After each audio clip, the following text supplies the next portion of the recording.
প্রকৃতি কখনো মায়ের মতো কোমল, আবার কখনো নিষ্ঠুর দেবতার মতো ভয়ঙ্কর। হাওয়াই দ্বীপপুঞ্জের বুকেই দাঁড়িয়ে আছে এমনই এক অগ্নিদেব, মাউনা লোয়া, পৃথিবীর সবচেয়ে বড় আগ্নেয়গিরি। সমুদ্রপৃষ্ঠের নিচ থেকে হিসেব করলে এটি এভারেস্টের থেকেও উঁচু, কিন্তু এই বিশাল পাহাড় একদিন যে একটি জীবন্ত শহরকে ধীরে ধীরে আগুনে পুড়িয়ে নিশ্চিহ্ন করে দেবে তা সেখানকার মানুষ কল্পনাও করেনি। মাউনা লোয়া মানে হাওয়াইয়ান ভাষায় লম্বা পাহাড়। এটি বিস্ফোরক আগ্নেয়গিরির মতো হঠাৎ ফেটে পড়ে না, বরং এটি ঢালু আকৃতির, যার লাভা খুব তরল, নদীর মতো বয়ে চলে।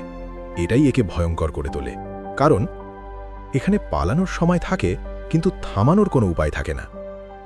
হাওয়াই দ্বীপের দক্ষিণ পূর্ব উপকূলে অবস্থিত এক শান্ত শহর কালাপানা। এই শহরে ছিল প্রজন্মের পর প্রজন্ম ধরে বসবাসকারী পরিবার, সমুদ্র ঘেঁষা ঘরবাড়ি, স্কুল, চার্চ, দোকান আর মানুষের সাথে প্রকৃতির এক গভীর সম্পর্ক। লোকেরা জানত তারা আগ্নেয় অঞ্চলে থাকে, কিন্তু তারা বিশ্বাস করত লাভা আসার আগেই আমরা বুঝে যাব। কিন্তু প্রকৃতি সবসময় সতর্কবার্তা দেয় না স্পষ্ট ভাষায়। ১৯৮৩ সালে মাউনা লোয়া আগ্নেয়গিরির সিস্টেমে থাকা কিলাউইয়া সক্রিয় হয়। শুরুর দিকে লাভা পাহাড়ের ঢালে সীমাবদ্ধ ছিল। মানুষ ভাবল এবারও থেমে যাবে, কিন্তু বছর যেতে লাগল আর লাভা থামল না। ১৯৯০ সালে সেই ভয়ঙ্কর মুহূর্ত আসে। পাহাড়ের বুক ফেটে বেরিয়ে আসে লাল কমলা আগুনের নদী। লাভা ধীরে ধীরে রাস্তা ঢেকে দেয়, বিদ্যুৎ লাইন গলিয়ে ফেলে, বাড়ির দেয়াল ছুঁয়ে যায়। তারপর ঘরবাড়ি জ্বলতে শুরু করে না, বরং গলে যায়। কংক্রিট, লোহা, কাঠ সবকিছু আগুনের নিচে হার মানে। ১৮০টিরও বেশি বাড়ি সম্পূর্ণ ধ্বংস হয়। স্কুল, চার্চ সব লাভার নিচে চাপা পড়ে। শহরের মানচিত্রই বদলে যায়। সবচেয়ে ভয়ঙ্কর বিষয়, এই ধ্বংস ছিল নিঃশব্দ। কোনো বিস্ফোরণ নয়, কোনো শব্দ নয়, শুধু ধীরে এগোনো আগুন।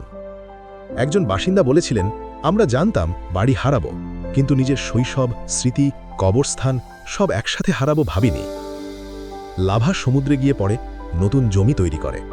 আজ সেখানে কালো পাথরের বিস্তীর্ণ ভূমি, যেখানে একসময় মানুষের হাসি ছিল। প্রকৃতি নতুন কিছু বানায়, কিন্তু মানুষের স্মৃতি ফিরিয়ে দেয় না। আজ কালাপানার শহর নয়, এটি একটি চিহ্ন, একটি সতর্কবার্তা। প্রকৃতির পাশে বাস করা মানে তার নিয়ম মেনেই বাঁচতে হবে। মাউনা লোয়া আজও জীবিত, সে আজও নিঃশ্বাস নেয়, আর মানুষ আজও তার ছায়ায় বসবাস করে।